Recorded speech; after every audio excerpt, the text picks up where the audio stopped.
नमस्कार। एक बार शौनक आदि ऋषियों ने सूत जी से पूछा कि भगवान शिव का सर्व पापहारी व्रत कौन सा है। तो सूत जी ने बताया कि इसी तरह का प्रश्न एक बार ब्रह्मा, विष्णु और पार्वती जी ने भी भगवान शंकर से किया था। तब भगवान शिव ने बताया कि शिवरात्रि का व्रत सर्व पापहारी व्रत है, वो मुझे सर्वप्रिय व्रत है। इस पर ऋषिगण बोले कि हे सूत जी, आप हमें ये बताइए कि इस व्रत को पहले किसने किया था और अज्ञानता पूर्वक भी इस व्रत को करने से उसे कौन सा फल प्राप्त हुआ। सूत जी बोले, प्राचीन काल की बात है, बहुत पुरानी बात है। किसी वन में गुरुद्रुह नाम का एक व्याध रहता था। वो व्याध रोज ही पशुओं का वध करता और अनेक प्रकार की चोरियां किया करता था। एक दिन की बात है कि शिवरात्रि का व्रत दिन आया। उस दिन उस व्याध को कोई शिकार नहीं मिला और उसी दिन उस व्याध के माता पिता उसके पास आए। वो भी भूखे थे।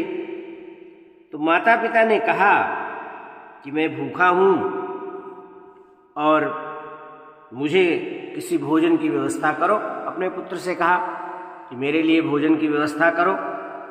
तो व्याध सोचने लगा कि क्या करूँ, कहाँ जाऊँ। लेकिन उसने अपना धनुष बाण उठाया और वन की ओर चला गया। उसने कहा कि किसी हिरन का या किसी जानवर को मार के मैं ले आऊँगा और अपने माता पिता को भोजन कराऊंगा। रात्रि प्रारंभ हो गई थी। व्याध भूखा था, व्याध को भी खाना नहीं मिला था, रोटी नहीं मिली थी। वन में वो एक सरोवर के पास पहुंचा।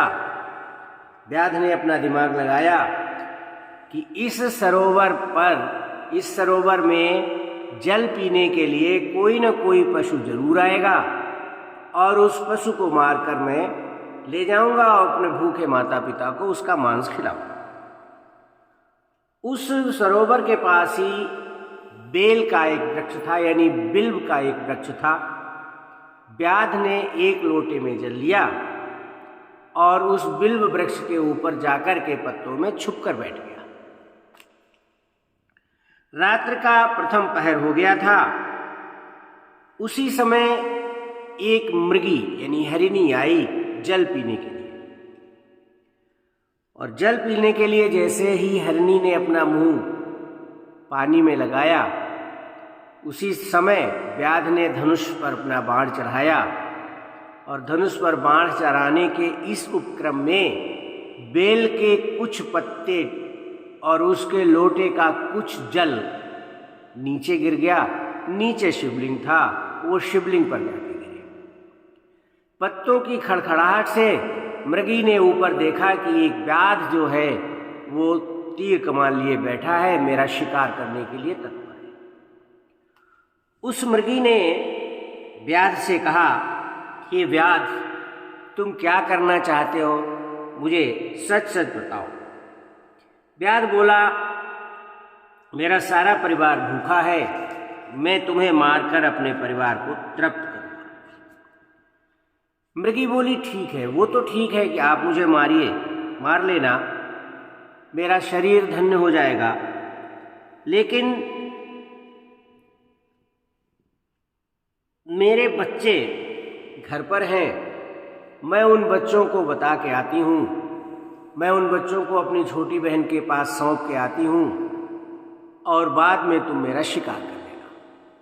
व्याध बोला, मुझे कैसे भरोसा होगा कि तुम वापस लौट के आओगे। तब उस मृगी ने एक दो शपथ खिलाई उसको। शपथ खा करके कहा कि मैं शपथ खा करके कहती हूँ कि मैं वापस जरूर आऊँगी।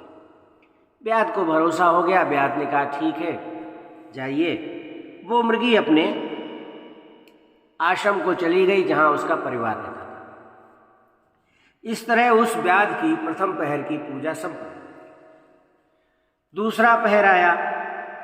मृगी की छोटी बहन अपनी बड़ी बहन को काफी देर तक घर न आते देख परेशान हो गई।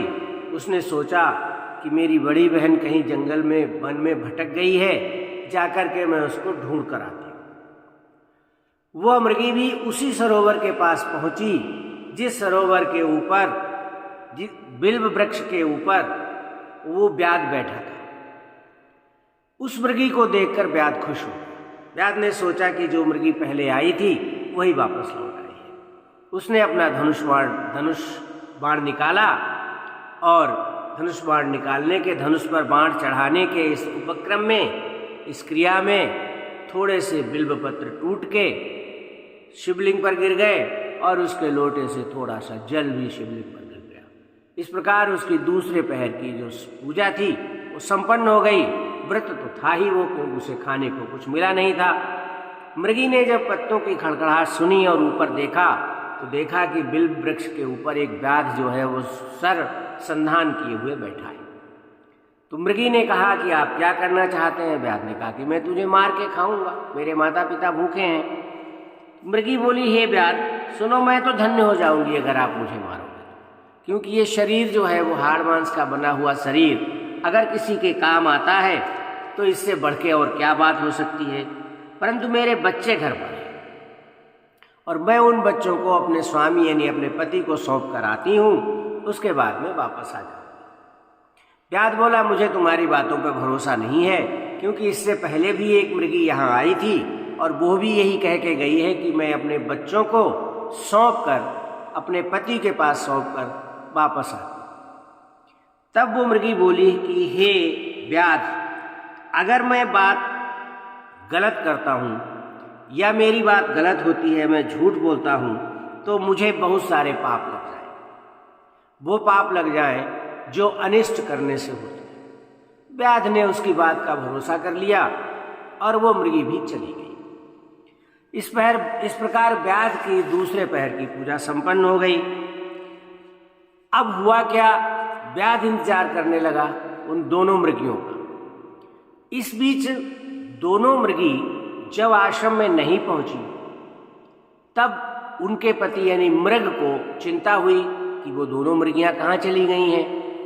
वो उन दोनों को ढूंढते ढूंढते उसी सरोवर पे पहुंच गया, उसी सरोवर के निकट पहुंच गया जिसके पास के बिल्व वृक्ष के ऊपर व्याध बैठा हुआ था। मृग को देख के व्याध प्रसन्न हो गया। उसने कहा, कोई बात नहीं, दो मृगियां अगर नहीं आई हैं तो ये तो मृग आया है और ये मृग तो और भी ज्यादा हृष्ट पुष्ट है, ज्यादा तंदुरुस्त है, इसका ज्यादा मांस निकलेगा। व्याध ने अपने धनुष पर बाण चढ़ाने का उपक्रम किया, प्रयास किया। इस उपक्रम में क्या हुआ कि बिल्व वृक्ष के कुछ पत्ते टूटकर नीचे शिवलिंग पर गिर गए और उसके पास में जो जल भरा लोटा रखा था उससे थोड़ा जल शिवलिंग के ऊपर गिर गया। व्याध की रात्रि के तीसरे पहर की पूजा भी संपन्न हो गई। जब पत्तों की खड़खड़ाहट हुई, मृग ने ऊपर देखा, तब उसने देखा कि व्याध जो है धनुष बाण लिए बैठा है और वो मुझे मारने के लिए तैयार है। मृग ने पूछा कि हे व्याध, तुम क्या करना चाहते हो? व्याध ने कहा कि मैं अपने कुटुंब के लिए, मेरे माता पिता घर पे भूखे बैठे हैं, मेरी पत्नी मेरे बच्चे घर पे भूखे बैठे हैं, मैं अपने कुटुंब का पालन करने के लिए, मैं अपने कुटुंबियों की भूख मिटाने के लिए तुम्हारा वध करूंगा। मृग बोला, ये तो बहुत अच्छी बात है, धन्य है मेरा ये शरीर जो किसी दूसरे के काम आएगा, लेकिन अगर मैं अपने घर नहीं गया तो मेरी पत्नी बहुत परेशान होगी, मेरे बच्चे बहुत परेशान होंगे, इसलिए पहले मैं जाकर के अपने बच्चों को ये बता के आ जाऊं कि मैं व्याध की सेवा में जा रहा हूं, तुम मेरी चिंता मत करना। व्याध बोला, इससे पहले दो मृगियां भी यहाँ आई थी और वो दोनों मृगियां यही बात कह के गई हैं कि मैं अभी अवश्य लौट के आऊंगी, लेकिन वो लौट कर नहीं आई। तब मृग ने कहा कि हे व्याध, जो मैं कहता हूं उसको सच मानो, मैं झूठ नहीं बोलता हूं। ये पूरा संसार ये पूरा सचराचर जगत सत्य से ही प्रतिष्ठित होता है। जिसकी वाणी मिथ्या होती है वो पल भर में ही नष्ट हो जाता है। व्याध जो था सीधा साधा था, उसने उस मृग को भी जाने दिया, कहा ठीक है जाओ तुम अपने बच्चों से बोल के आ जाओ, मैं तुम्हारा इंतजार करूंगा। अब हुआ क्या कि वो दोनों मृगियां और ये मृग आश्रम पर पहुंच गए। तीनों ने एक दूसरे को अपनी कथा सुनाई, कहानी बताई कि भाई आज एक व्याध मुझे मारने वाला था और मैं उसको वचन दे करके आया हूँ या आई हूँ, तो इसलिए मुझे वहाँ जाना है व्याध के पास में। सबसे पहले बड़ी मृगी बोली कि मैं जाऊंगी क्योंकि सबसे पहले मुझे ही वो व्याध मिला। तो छोटी मृगी कहती है कि बहन मैं तुम्हारी सेविका हूँ, पहले मैं जाऊंगी। मृग कहता है कि भाई सबसे पहले मैं जाऊंगा क्योंकि मेरे ऊपर जिम्मेदारी है परिवार का पालन पोषण करने की। तब उन तीनों ने डिसाइड किया, उन तीनों ने निश्चय किया कि चलो हम सब चलते हैं, तीनों चलते हैं। उन तीनों की ये बात उनके बच्चे भी सुन रहे थे। बच्चों ने कहा कि अगर माता पिता ही नहीं होंगे तो मुझे मेरा पालन पोषण कौन करेगा, मुझे कौन पालेगा, चलो मैं भी चलता हूं और अपना शरीर उस व्याध की सेवा में लगा दूंगा। उन तीनों को आया देख व्याध हर्षित हो गया, बड़ा खुश हुआ। वो तीनों पहुंच गए व्याध के पास में और जब उन तीनों को देखा व्याध ने तो व्याध बड़ा खुश हुआ, बोला वाह वाह, आज एक नहीं बल्कि 4-4, 5-5 मृगियां मिल गई हैं, कई दिनों का भोजन इकट्ठा मिल गया है। उन तीनों को देख के, उनके बच्चों को देख के उसने जैसे ही धनुष पर अपना बाण चढ़ाना चाहा, वैसे ही क्या हुआ कि बिल्व के कुछ पत्ते टूट के शिवलिंग पर गिर गए और लोटे का जल भी शिवलिंग पर गिर गया। चौथे पहर की पूजा उसकी संपन्न हो गई।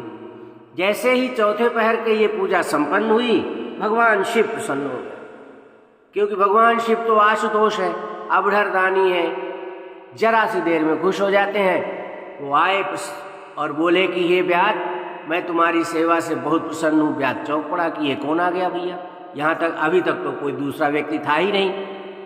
भगवान बोले मैं भगवान शंकर हूँ, वर मांगो, मैं बहुत खुश हूँ तुमसे।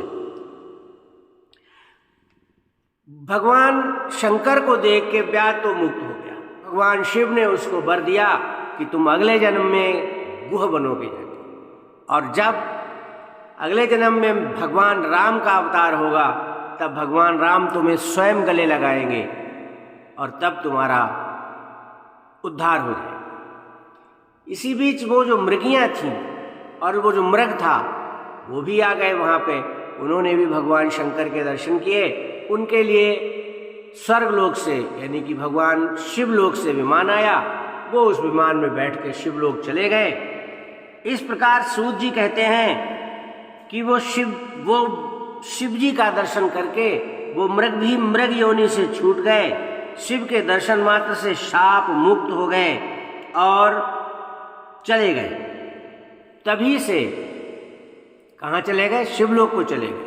और तभी से भगवान शिव अर्बुदाचल पर्वत पर व्याधेश्वर के नाम से प्रतिष्ठित है, जो दर्शन और पूजन से शीघ्र भोग और मोक्ष प्रदान करने वाले हैं। उस भील ने भी उस दिन से सुखों का उपभोग करने के उपरांत श्री राम की कृपा पाकर शिव सायुज्य प्राप्त कर लिया। अज्ञानवश इस व्रत को करके उसने मुक्ति को प्राप्त किया, तो फिर यदि भक्ति भाव से कोई व्यक्ति इस शुभ व्रत को करता है तो उसे मुक्ति अवश्य प्राप्त होती है, उसके सारे पाप दूर हो जाते हैं। सूत जी कहते हैं कि मैंने समस्त शास्त्रों और अनेक धर्मों का चिंतन करके इस महाशिवरात्रि व्रत को सर्वोत्कृष्ट कहा है। अनेक प्रकार के यज्ञ, अनेक प्रकार के व्रत, अनेक प्रकार के तीर्थ, अद्भुत दान, नाना प्रकार के तप और नाना प्रकार के जप करने का जो फल प्राप्त होता है वो एक शिवरात्रि का व्रत करने से ही प्राप्त हो जाता है। और इस प्रकार ये कथा संपन्न हुई। शिवरात्रि का व्रत करके जो शिवरात्रि की कथा सुनते हैं भगवान उनकी सभी मनोकामनाएं पूरी करते हैं। मेरा वीडियो आपने देखा उसके लिए बहुत बहुत धन्यवाद। नमस्कार।